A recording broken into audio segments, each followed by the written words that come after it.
Halifax, capital of Nova Scotia, is a major seaport, catering to both commercial and passenger traffic.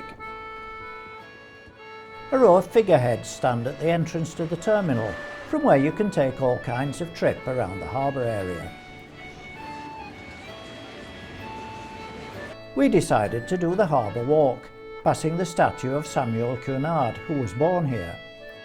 The owner of this tug had quite a sense of humour.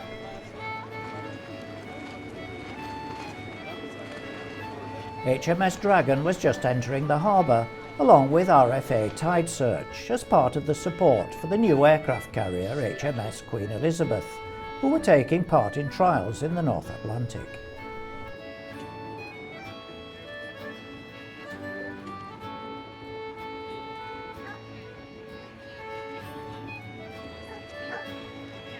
We came across this falconer, who was happy to post the photographs. Look at the camera. I didn't look at the camera. Do it again. All along the boardwalk there are shops and restaurants.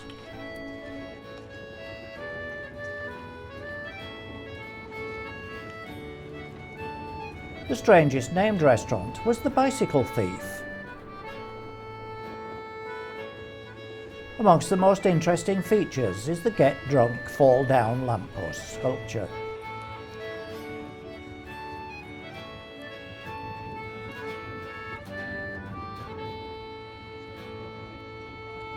We went on an excursion that started by driving us through the city.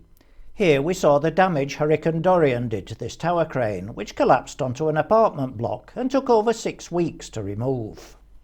28 miles southwest of Halifax we came to Peggy's Cove, one of the most photogenic places in Canada. This natural harbour is home to a fishing community of about 30 people, who make their living mainly from lobsters. Although it does have a large number of tourists, especially when the cruise ships are in Halifax.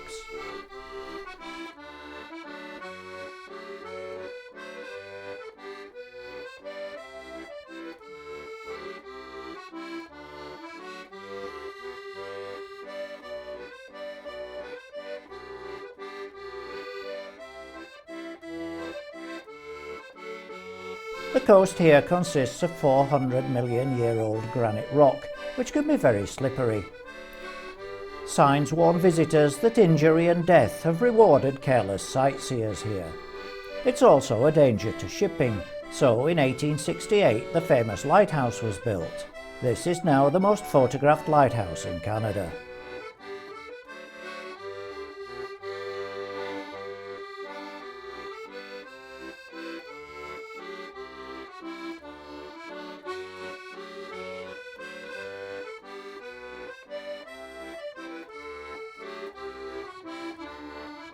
On the edge of the village, a granite outcropping has been carved in a 100-foot-long sculpture.